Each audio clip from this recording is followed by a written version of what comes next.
اقدس نام ہے میرا سر، بامبے سے بات کر رہا ہوں میں. بامبے والے کیسے ہیں؟ خیریت سے؟ عباس نام ہے، کیا نام ہے؟ اقدس. اقدس صاحب، جی سر. جی سر، میرے کو آپ کو پہلے تو شکریہ ادا کرنا تھا. میں آپ کی ویڈیوز رمضان کے تھوڑے دن پہلے سے دیکھ رہا ہوں. اینڈ میرے کو آپ کی ویڈیوز کافی لاجیکل لگتی ہے، ریفرنس بھی آپ کافی صحیح دیتے ہیں. تو میرا انٹرسٹ کافی تھا شیعہ مطلب سیکٹ کے بارے میں. ایسے میں اہل سنت سے بلانگ کرتا ہوں. اینڈ سر میرا ایک یہ سوال، آج قرآن کی ایک آیت ہے، سورہ آراف، آیت نمبر 194. اوکے. ان الذين تدعون من دون الله عباد امثالكم فادعوهم فليستجيبوا لكم ان كنتم صادقين. یہ اس کا جو ترجمہ موسٹلی لوگ بولتے ہیں، میں آپ سے ایک بار ترجمہ اور ایک بار اس کا مفہوم سمجھنا چاہتا ہوں. آپ ترجمہ کر لو، آپ اس کا ترجمہ کیا سمجھتے ہیں؟ میرا انگلش میں سر ہے، چلے گا نا؟ آپ چلے گا، کیوں نہیں چلے گا؟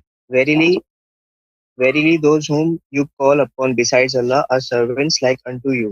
Call upon them and let them listen to your prayer if you are indeed truthful. ہاں دیکھیں، یہ ترجمہ غلط ہے، یہ ترجمہ غلط ہے. ان الذين تدعون من دون الله عباد امثالكم فادعوهم فليستجيبوا لكم. Those whom you call upon other than Allah. یہ غلط ہے ترجمہ. Those whom you worship other than Allah. جس کی تم عبادت کرتے ہو اللہ کے علاوہ. یہ صحیح ترجمہ ہے. ٹھیک ہے. ملاحظہ فرمائیے میرے محترم ناظرین، سورہ مبارکہ اعراف آیا نمبر 194. 194 ہے نا؟ صحیح ہے او بھائی؟ جی صحیح ہے. 190. 194. ان الذین تدعون من دون اللہ عباد امثالکم. جن لوگوں کو تم عبادت کرتے ہو، اس کے ہم بتائیں گے کیوں عبادت ہے، کال نہیں ہے، عبادت. اللہ کی جگہ ان کی عبادت کرتے ہیں، وہ خود اللہ آپ کی طرح وہ عباد ہیں، بندے ہیں. فدعوہم فلیستجیبوا لکم. ان کو بلاؤ، وہ اجابت کریں، آپ کی اجابت کریں. بھلے فدعوہم ان کو ان کنتم صادقین. الہم ارجل یمشون بها ام لهم اید یبطشون بها ام لهم اعین یبصرون بها ام لهم آذان یسمعون بها. کیا ان کے پیر ہیں جس پیروں کے ذریعے وہ چلتے ہیں، یا جو ان کے ہاتھ ہیں، ہاتھوں کے ذریعے وہ کام کرتے ہیں، یا ان کے آنکھ ہیں ان کے ذریعے دیکھتے ہیں، یا ان کے کان ہیں وہ کانوں کے ذریعے سنتے ہیں. اچھا، ان کے نہ آنکھ ہے، نہ پیر ہے، نہ کان ہے، کچھ. یہ کس کی بات ہو رہی ہے؟ یہ بتوں کی بات ہو رہی ہے. ٹھیک ہے نا؟ صحیح ہے تو بھائی.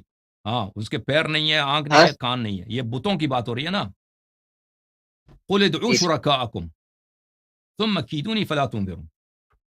اچھا، اس کے بعد ملاحظہ فرمائیے کہ یہاں پر یہ کتاب تفسیر ہے، تنویر المقباس من تفسیر ابن عباس. تعلیم جمعہ محمد ابن یعقوب الفیروزآبادی. فیروزآبادی جو بہت بڑے لغوی بھی ہیں، مفسر بھی ہیں، اور بہت بڑے مجتہد بھی ہیں، جماعت مخالفین کی، جماعت عمریہ کی. ان کی کتاب انہوں نے جمع کیا ہے ابن عباس کے اقوال کو تفسیر میں. تفسیر ابن عباس کتاب چھپی ہے سن 1992 دارالکتب العلمیہ میں. اور یہ جو فیروزآبادی صاحب ہیں، یہ کوئی 600-700 پہلے گزرے ہیں، ابھی آج کے عالم نہیں ہے. کتاب ابھی چھپی ہے لیکن کتاب پرانی ہے. یہ سورہ اعراف ہے، آیہ نمبر 194. ان الذین تدعون من دون اللہ عباد امثالکم. ملاحظہ فرمائیے کہ عبداللہ ابن عباس نے اس کی کیسی اس نے تفسیر کیا. ان الذین تدعون تعبدون. تدعون کا کیا مطلب ہے؟ دیکھو اسکرین پر. عربی پڑھنا آتا ہے نہیں آتا اقدس بھائی؟ آتے ہیں تو 194 بول رہا تھا میں، آیت 194. 194 ہی ہے او بھائی، 194 ہی ہے. ان الذین تدعون کا کیا مطلب ہے؟ تدعون کا کیا مطلب ہے؟ پڑھو، تم پڑھو. کیا اسکرین پہ دیکھ رہے ہو؟ یہ پڑھو سرکل میں جو ہے. تدعون کا کیا مطلب ہے؟ ورشپ کرتا ہوں. ہاں، تعبدون، جن کو تم ورشپ کرتے ہو، تعبدون. ٹھیک ہے نا؟ اچھا، یہ کتاب ہے تفسیر مقاتل ابن سلیمان جزء ثانی چاپ بیروت لبنان، یہ بھی تابعین میں سے ہیں، وہ بہت بڑے مفسر ہیں.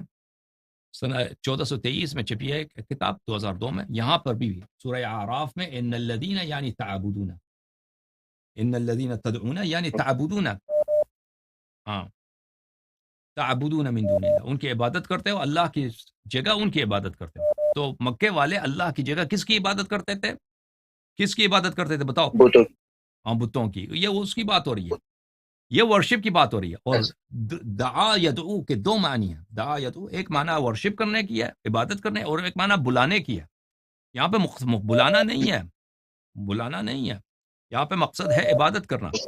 یہ کتاب تفسیر الطبری جامع البیان عن تاویل آیات القرآن الکریم، جزء 13 ملاحظہ فرمائیے. سورۃ الاعراف صفحہ نمبر 331، ان الذین تدعون من دون اللہ عباد امثالکم. ابن جریر فرماتے ہیں ان الذین تدعون ایھا المشرکون آلہۃ من دون اللہ وتعبدونها شرکا منکم، جس کی تم عبادت کرتے ہو اللہ کی جگہ، اللہ کے سوا، اللہ کی جگہ، اللہ کے بجائے ان کی عبادت کرتے ہو. اچھا میں دو مزید تفاسیر دکھا دوں پھر. تفسیر السمرقندی، تفسیر بحر العلوم المجلد الاول، چاپ دار الکتب العلمیات، چھپی ہے سنہ 1993 میں. سورہ اعراف آیہ نمبر 194، ان الذین تدعون، اس کی تفسیر اگلے صفحے میں. ان الذین تدعون یعنی تعبدون، یعنی تعبدون، ٹھیک ہے نا. تو یہ آیت اس کا مطلب یہ نہیں ہے کہ جس کو تم پکارو تم مشرک بن جاتے ہو. جس کو اگر تم پکارو تم مشرک بن جاتے. ہاں اگر اللہ کی جگہ کسی اور کو تم اس کی عبادت کرو تو یہ جو ہے یہ شرک ہے، یہ شرک ہے. لیکن اگر آپ کسی کو ایکچولی ہم پکارو، لوگ ہاں اجازت دو بھائی. اگر تم کسی کی عبادت کرو تو یہ کیا ہے؟ شرک ہے. دعا کے دو معنی عربی زبان میں، ملاحظہ فرمائیے. دعوہ یدعو، یہ جو مادہ ہے دعوہ یدعو کی،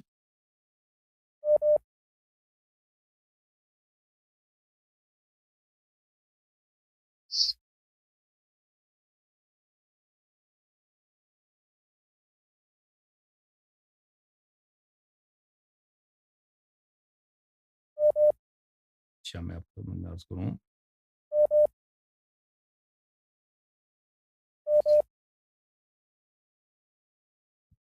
دعوہ یدعو، میں آپ کو ایک منٹ میں یہاں پہ دکھاتا ہوں.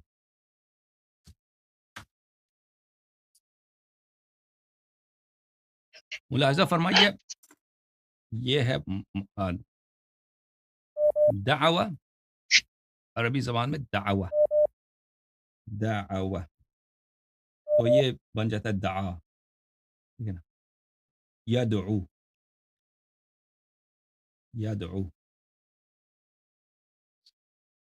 دعاءً، مصدر اس کا دعا ہے.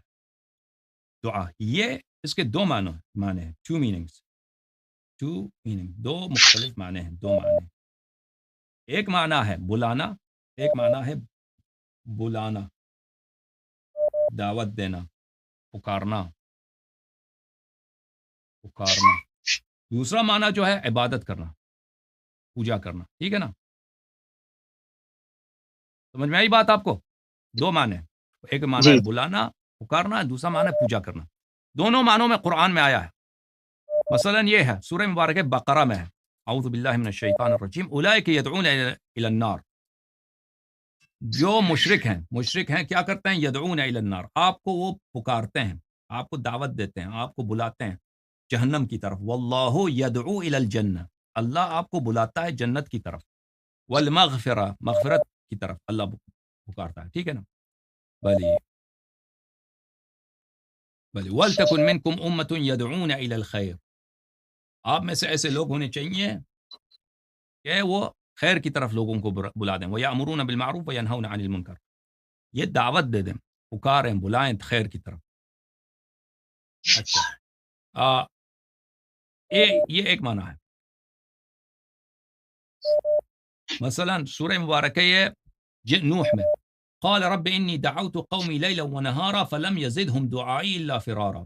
وإني كلما دعوتهم لتغفر لهم جعلوا أصابعهم في آذانهم واستغشوا ثيابهم وأصروا واستكبروا استكبارا. اچھا، میں نے اپنے قوم کو رات دن دعوت دی، یعنی میں نے ان کو بلایا، پکارا. فلم یزدہم دعائی، میری دعا یعنی میری دعوت نے، میری بلانے نے، میرے پکار نے ان کو فرار کے علاوہ کسی چیز کے ان کو دعوت رغبت نہیں دی. اچھا،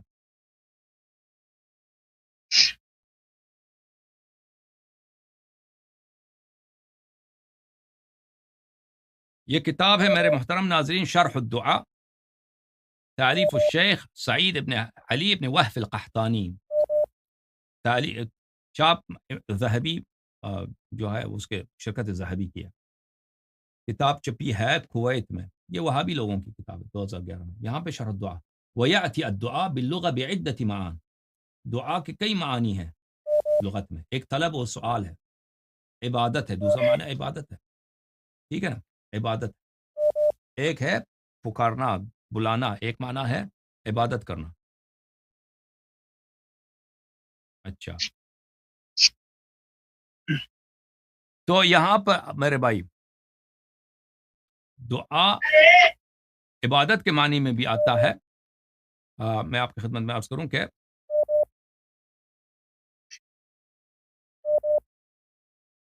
یہ کتاب تہذیب اللغہ لمحمد ابن احمد الازہری، متوفى سنة 370، چاپ دار المصریہ للتعلیف والترجمہ، جز نمبر 3. یہاں پہ ملاحظہ فرمائیے دعا کے شرح میں، یہاں پہ فالدعاء بمعنى الاستغاثہ، دعا استغاثہ کے معنوں میں بھی آ سکتا ہے، ودعا قد یکون بعبادہ، دعا عبادت کے معنوں میں بھی آتا ہے.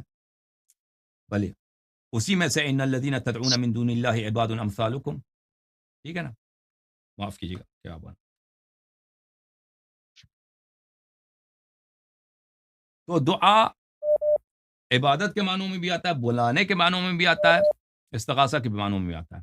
ان الذین تدعون من دون اللہ عباد امثالکم ای الذی تعبدون من دون اللہ، جس کو تم عبادت کرتے ہو. تو میرے عزیزو، اگر تم اللہ کی جگہ کسی دوسرے کی عبادت کرو، تدعون من دون اللہ، اس کی عبادت کرو، اللہ کی بجائے اس کی عبادت کرو، یہ شرک ہے، یہ شرک ہے. لیکن کسی کو بلانا، ہم نماز پڑھتے ہیں السلام علیک ایھا النبی ورحمۃ اللہ وبرکاتہ، السلام علیک ایھا النبی، یہ ای جو ہے حرف ندا ہے، یہ پکار کے لیے ہے، یہ دعوت ہے، یہ دعا ہے، یہ عین عبادت ہے، ٹھیک ہے نا. تو کسی کو بلانا یہ شرک نہیں ہوتا بھائی. ہاں، کسی کو ورشپ کرو تو یہ شرک ہے، ٹھیک ہے نا. سمجھ میں آئی بات؟ جی جی، جزاک اللہ خیر. اور کوئی سوال ہے؟ کوئی سوال ہے مزید؟ جی میرا ایک امام مہدی سے ریلیٹڈ ایک سوال تھا. جیسے ابھی آپ کے اس میں جو ہے مطلب حضرت امام مہدی عجل اللہ تعالیٰ فرضہ جو ہے ان کا مطلب ابھی وہ ہے کہ وہ ایک غیبت میں ہے، مطلب ان کا ظہور ہوئے گا، ایسا ہے نا؟ یس یس. تو اس سے ریلیٹڈ جو ہماری بخاری و مسلم حدیث میں جو بھی آتا ہے اس میں مطلب لاسٹ ڈے سے ریلیٹڈ جو مطلب نشانیاں ہیں، سائنز ہے، جیسے ابھی یوفریٹس ریور ڈرائی ہو رہا ہے، اس میں سے گولڈ نکلنا وغیرہ، ایسی کچھ سائنز ہے. ایسی کوئی آپ مائنر سائنس کی آپ کی حدیث کی کوئی ریفرنس بتا سکتے ہیں جو مطلب قیامت کی نشانی آخر اس زمان سے ریلیٹڈ ہو، جو مجھے ایسا لگے کہ جو مطلب ابھی ہو رہا ہے، جو ریفرنس ریلیٹیو لگے مجھے؟ دیکھیں نشانیاں جیسے تو ہمیں بہت صحیح ہیں، بخاری. احادیث میں نشانیاں بہت ہیں، لیکن اکثر وہ نشانیاں جنرل سائنس ہیں، ٹھیک ہے نا. تو ہم اس کو تطبیق نہیں کر سکتے کہ میرا یہ ادعا نہیں کہ ابھی اسی زمانے میں امام علیہ الصلوۃ والسلام کا ظہور ہوگا. بعض لوگ یہ کوشش کرتے ہیں، مولوی حضرات جو ہیں وہ صرف اسی لیے ہوتا ہے کہ ان کے ویورز بڑھ جائیں، ان کی ممبر میں زیادہ لوگ بیٹھیں خطبے سنیں، تو وہ اس طرح کی کوشش کرتے ہیں، ٹھیک ہے. تو اس طرح کے امام علیہ الصلوۃ والسلام کے جو آخر الزمان کے ملاحم و فتن کے احادیث ہیں، پہلی بات یہ ہے کہ ان کا سمجھنا بہت مشکل ہے، وہ اتنے آسان نہیں ہے کہ ان کو میں آپ کو ایک دو الفاظ میں بیان کروں کہ یہ حدیث ہے، مشکل ہے. یہ پہلی بات. دوسری بات یہ ہے کہ وہ جنرل سائنس ہیں جو بہت عرصے سے پورے ہو چکے ہیں اکثر ان کے، اور وہ جو چیزیں ان احادیث میں وہ بار بار واقع بھی ہوتے ہیں. تو ائمہ طاہرین علیہ الصلوۃ والسلام کا فرمان ہے کہ امام مہدی علیہ الصلوۃ والسلام بہت اچانک آئیں گے. اللہ تعالیٰ ان کے ظہور کو ایک ہی رات میں، ان کی جو شرائط ہیں، مقدمات ہیں، ان کو ایک ہی رات میں فراہم کر دے گا. تو اس کو کبھی دور نہیں سمجھنا، وہ کبھی بھی آ سکتے، وہ واقع ہو سکتا ہے. اور دعا کرو اللہ تعالیٰ سے کہ وہ جلدی واقع ہو جائے. یہ اہل بیت علیہ السلام کا یہ حکم ہے جنرل. اوکے جی جی، جزاک اوکے، اللہ تھینک یو خیر، تھینک یو اللہ بھائی. تعالیٰ. خدا حافظ. خدا حافظ. بہت